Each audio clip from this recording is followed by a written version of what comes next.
আজকের মতো এই ডেলিভারিটা দিয়ে আমি শেষ করব। আকাশের অবস্থা মোটেও ভালো নয়, যে কোনো সময় বৃষ্টি নামতে পারে। তাছাড়া রাতও হয়েছে বেশ। ঠিক 1 বছর আগেও মাথার ঘাম পায়ে ফেলে এই 2 টাকা উপার্জনের জন্য এভাবে ঘুরে বেড়াতে হবে এ আমি কল্পনাও করতে পেরেছি। বাইক থেকে নেমে অর্ডার দেওয়া জিনিসপত্রগুলো বিলের সঙ্গে মিলিয়ে নিলাম। একটা কালো তিলের প্যাকেট, কালো সর্ষে, সিঁদুরের প্যাকেট আর কড়ি। অবাক হলাম, রোজ এত ডেলিভারি দিচ্ছে কিন্তু এমন উদ্ভট জিনিস এর আগে কেউ অর্ডার করেনি। যাই হোক, আমার আর কি, মানে ডেলিভারিটা পৌঁছে দিয়ে বৃষ্টি আসার আগে বাড়ি পৌঁছতে পারলেই হলো। কোন ফ্লোর যেন? 14 তলা। কমপ্লেক্সের ভিতরটা কেমন যেন নিস্তব্ধ। সবাই কি শুয়ে পড়লো নাকি?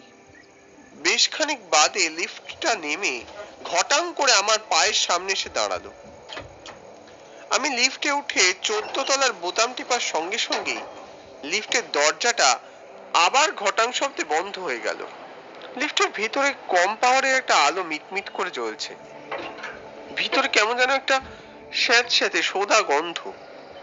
আমার এরকম কোনোদিন হয় না, কেন জানি না আজই আমার কেমন ভয় ভয় করতে লাগলো। হঠাৎই লিফটের ম্রিয়মান আলোটা কাঁপতে শুরু করলো, সঙ্গে সঙ্গে লিফটটাও একটা ঝটকা দিয়ে থেমে গেল।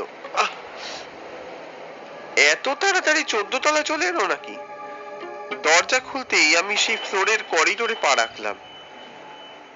করিডোরটা ঘুটঘুটে অন্ধকার, একটাও আলো জ্বলছে না। একটা লাইট জ্বালিয়ে রাখতে কি হয়? এখন এই অন্ধকারে কিভাবে ফ্ল্যাটটা খুঁজে পাবো কে জানে। এই করিডোরে এক পা হাঁটতেও আমার ভয় করছে। হতে পারে লিফটে ঘটা ঘটনার আকস্মিকতা আমার নার্ভকে দুর্বল করে দিয়েছে। ভাবলাম ঠিকানায় দেওয়া নম্বরে একবার ফোন করি, কিন্তু ফোন হাতে নিয়ে দেখি নেটওয়ার্ক নেই। ফ্ল্যাট নাম্বার 14E, কিন্তু অন্ধকারে কোনো ফ্ল্যাটেরই নম্বর বুঝতে পারছি না। ফোনের আলো দরজার উপর ফেলতেই দেখতে পেলাম প্রত্যেকটা দরজার গায়ে কালচে দাগ শুকিয়ে আছে। সেই দাগগুলো ভালো করে লক্ষ্য করতেই আমার বুকটা কেঁপে উঠলো। কিসের দাগ এগুলো? আলো ঘুরিয়ে দেওয়ালে ফেলতেই চমকে উঠলাম। সাদা দেওয়ালে কালো কালো হাতের ছাপ। সিঁড়ির কাছ থেকে একটা অস্পষ্ট কান্নার শব্দ ভেসে এলো। মনে হলো কেউ যেন ভীষণ কষ্টে গুমড়ে গুমড়ে কাঁদছে। কে কাঁদছে? কে? কোনো উত্তর নেই। কান্নার শব্দটা তীব্র থেকে তীব্রতর হয়ে উঠছে। মনে হলো যে কাঁদছিল এবার সে খুব কাছাকাছি চলে এসেছে আমার। হাতের আলোটা দেওয়ালে ফেলতেই হাত পা ঠান্ডা হয়ে গেল। অদ্ভুত একটা গলার স্বর শুনে চমকে পিছনে তাকিয়ে দেখি আলো আধারিতে দেওয়ালের গায়ে একটা দীর্ঘকায় ছায়া। ছায়ার মাথাটা সিলিং ছুঁয়ে গেছে। সেই ছায়ার হাতগুলো অস্বাভাবিক লম্বা, আর ঘাটটা ডান দিক থেকে কাত হয়ে যেন ঝুলে পড়েছে। এই কোন জায়গায় এসে পড়েছি আমি? না না, এখান থেকে বেরোনোর এক্ষুনি উপায় বের করতে হবে। আমি আবার লিফটের জন্য কল করতে লাগলাম, কিন্তু লিফট এলো না। আমার ফোনটা বেজে উঠলো। হ্যালো, আপনি কোথায় বলুন তো? কখন থেকে ফোন করছি। বাঁচান স্যার, বাঁচান। জানি না কোন ফ্লোরে আটকে পড়েছি। এখানে সবকিছু অন্ধকার, আমার ভীষণ ভয় করছে। ওহ, আপনারা কি যে করেন না। নিঘাত ভুল করে ওপরের ফ্লোরে চলে গেছেন। লিফটে উঠে নেমে আসুন। হ্যাঁ, কিন্তু কিন্তু হ্যালো হ্যালো হ্যালো। আশ্চর্য, লোকটা কিরকম যন্ত্রের মতো বলে গেল। কিছু বলার আগেই ফোনটাও কেটে গেল। ততক্ষণে লিফটটা শব্দ করে উঠে এসেছে। দরজা খুলতে আমি ঢুকে পড়লাম। সশব্দে বন্ধ হয়ে গেল দরজাটা। নিচের ফ্লোরে পা রাখতেই যেন ধরে প্রাণ এলো। মনে হলো দুঃস্বপ্ন কেটে ঘুম ভাঙলো যেন। ফ্ল্যাট নাম্বার মিলিয়ে দরজায় বেল বাজাতেই একজন মাঝবয়সী স্থূলকায় লোক বেরিয়ে এলেন। আমার মুখের দিকে অনেকক্ষণ তাকিয়ে জিজ্ঞেস করলেন, তুমি তুমি কি ডেলিভারি দিতে এসছো? তোমার নাম কি? আমার নাম সৌরভ, সৌরভ ঘোষ। আপনার প্রোডাক্টগুলো ডেলিভারি দিতে আমি এসেছিলাম। আহ বলি কি কুক্ষণে তুমি ওই ওপরের তলায় উঠতে গেলে? লিফটে দেখোনি ওই তলার বোতামটায় লাল সেলো টেপ দেওয়া আছে? বিশ্বাস করুন, আমি বুঝতে পারিনি। না না না, তোমার একদম ওখানে যাওয়া উচিত হয়নি। ওই 13 তলায় আছিটা কি বলুন তো? ওখানে দেওয়ালে কালো কালো হাতের ছাপ দেখলাম। আর আহ অত জেনে তোমার হবেটা কি? মাল ডেলিভারি হয়ে গেছে, আমার অর্ডারগুলো সবকিছু আছে তো? আমি স্লিপ মিলিয়ে জিনিসগুলো ওর হাতে তুলে দিলাম।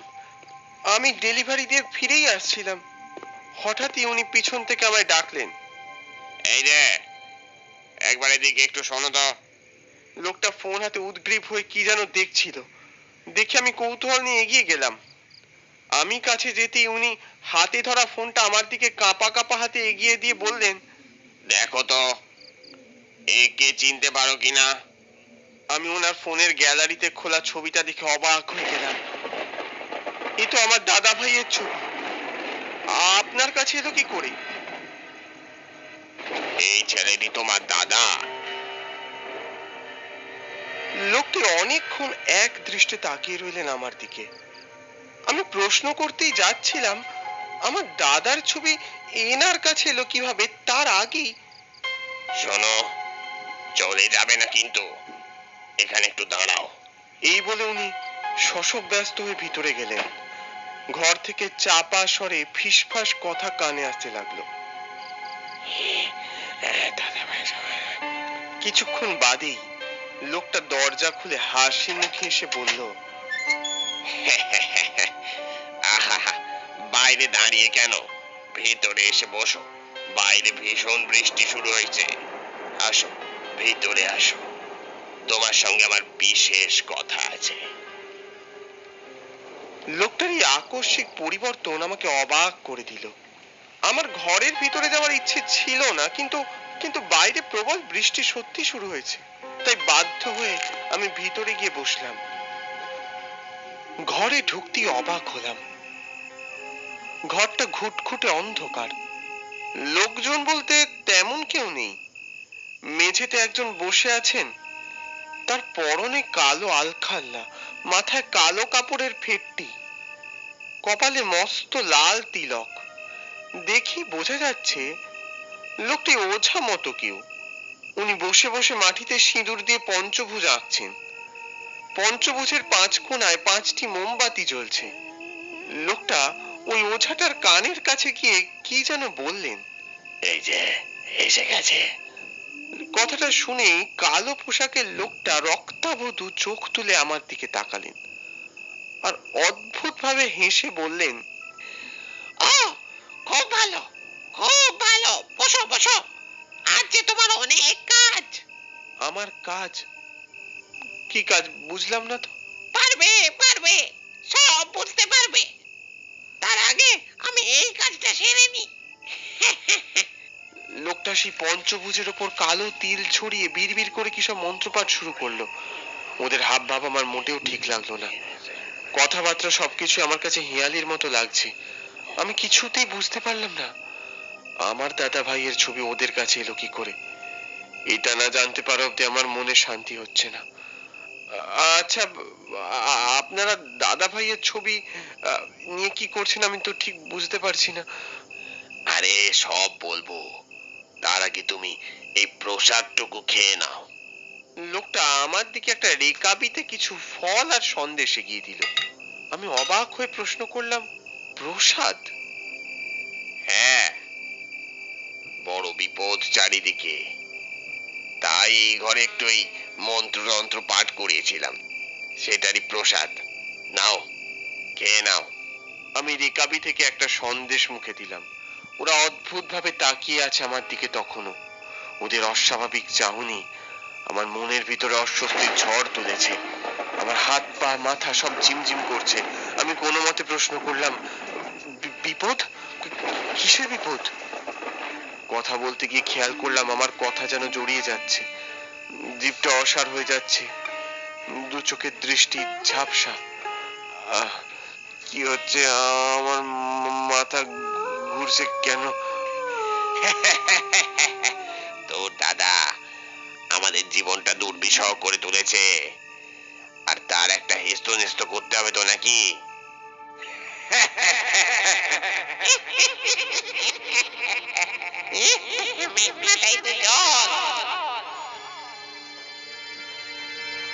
মুহূর্তেই আমার চোখে অন্ধকার নেমে এলো।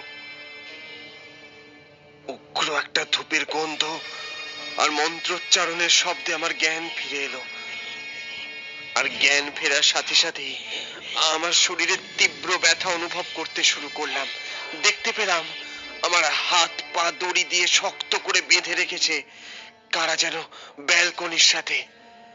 কালো আল খাল্লা পরা লোকটা অদ্ভুত সব মন্ত্র পাঠ করতে করতে আমার চারিদিকে আতপ চালার সিঁদুরের বৃত্ত আঁকছে। আমি চিৎকার করে উঠলাম, এ কি, এ কি, আমায় এভাবে আটকে রেখেছেন কেন? আমি কি করেছি, আমি কি করেছি? আমার এই প্রশ্ন শুনে ওরা অদ্ভুত ভাবে হাসতে শুরু করলো। আমি দড়ি থেকে নিজেকে ছাড়ানোর চেষ্টা করতে থাকি প্রাণপণ। লোকটা হাসতে হাসতে বলেন, কোনো লাভ হবে না, কোনো লাভ হবে না। এই জাল ছিঁড়ে কিছুতেই বেরিয়ে যেতে পারবে না। আমিও চেষ্টা করেছি বহুবার, কিন্তু কিছুতেই পারছি না। সমস্যার জাল ঠিক এইভাবে ঘিরে ধরেছে আমায়। এই ফ্ল্যাটটা বানাতে আমার অনেক খরচ হয়েছে, কিন্তু কি কপাল দেখ, এই ফ্ল্যাটে একজন কেউ এসে থাকতে পারে না। এবার পারবে, আর কোনো সমস্যা থাকবে না, সব সমস্যার ইতি হয়ে যাবে। ওঝা লোকটা কয়েকটা শুকনো লঙ্কা আমার সারা শরীরে বোলাতে বোলাতে চোখ বুজে উৎকট মন্ত্র পাঠ শুরু করলেন। এসব কি হচ্ছে? আপনারা আমার সাথে এমন করছেন কেন? আপনাদের বিপদের সঙ্গে আমার সম্পর্কটাই বা কি? কি কারণে তা এক্ষুনি বুঝতে পারবি। ভৈরব বাবু, আপনি তাড়াতাড়ি কাজ শুরু করুন। আমি অসহায় ভাবে তাকিয়ে দেখলাম ওই ওঝা বৃত্তের চারিদিকে মোমবাতি গুলো চালিয়ে রাখলো, তারপর উঠে হাওয়ায় এক মুঠো কালো ভস্ম উড়িয়ে দিল। এইবার এইবার কি করবি তুই? এবার যদি এই বাড়ি ছেড়ে চলে না যাস, তবে একে কিন্তু আমি ছাড়বো না, একদম ছাড়বো না। কথা শেষ করে ওরা আমার দিকে তাকিয়ে অদ্ভুত ভাবে হাসতে লাগলো।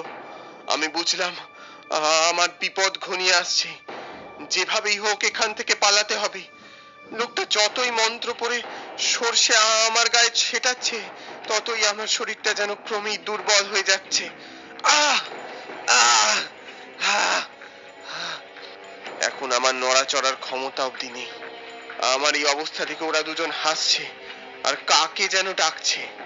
কিরে, আর কত কষ্ট দিতে হবে এই ছেলেটাকে? একেবারে শেষ দেখতে চাস? আরেক মুঠো ছাই ছুটতেই আমি যন্ত্রণায় চিৎকার করে উঠলাম, আর সঙ্গে সঙ্গেই কালো হাওয়ার এক ঘূর্ণি পাক খেয়ে ঘরের ভিতরে এসে ঢোকে। আবার সেই লম্বা কালো ছায়াটা দেখতে পেলাম। ভীষণ ভয়াল স্বরে সে বলে উঠল, ওকে ছেড়ে দে, ওকে ছেড়ে দে। এই গলার স্বর আমার যেন ভীষণ পরিচিত, কিন্তু এ যে অসম্ভব। কিছুতেই ছাড়বো না। আগে তুই এই আবাসন ছেড়ে চলে যা।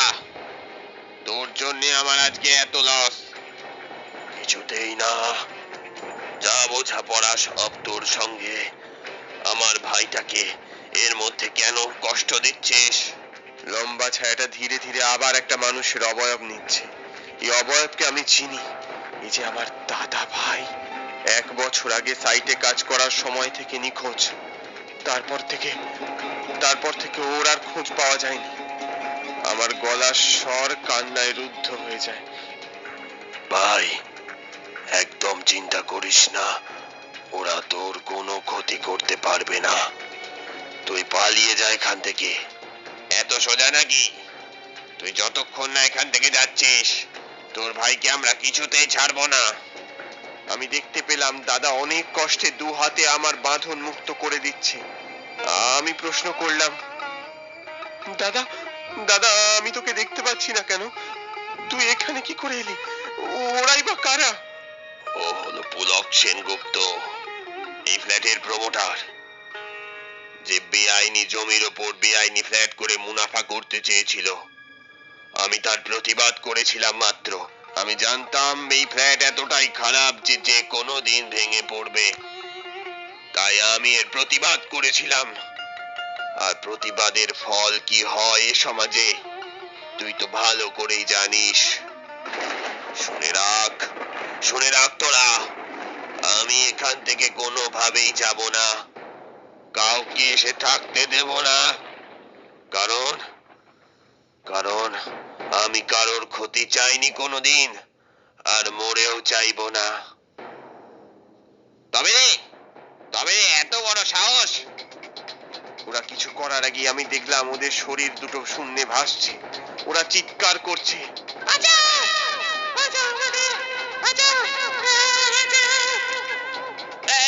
এই, ছেড়ে দে, এই, এই, ছেড়ে দে। ওরা শূন্যে ভাসতে ভাসতে কোথায় যেন মিলিয়ে গেল। সঙ্গে সঙ্গে ফ্ল্যাটটাও নড়ে উঠলো, যেন মনে হলো এক্ষুনি হুড়মুড় করে ভেঙে পড়বে ফ্ল্যাটটা। আমি শুনতে পেলাম শূন্য থেকে দাদা ভাই বলছে, পালিয়ে যা ভাই, পালিয়ে যা, এক্ষুনি পালিয়ে যা। মা বাবার খেয়াল রাখিস ভাই, ওদের জানাস তোর দাদা কোনোদিন কাউকে বিপদে পড়তে দেবে না। দূরে থেকেও আগলে রাখবো আমি। পালিয়ে যা।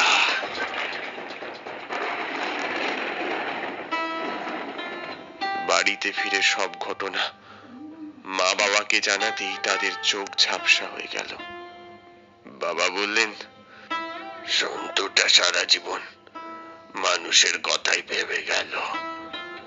যতদিন বেঁচে ছিল ততদিনও, আর এখনো। সুরপা, তুমি রত্ন গর্ভা।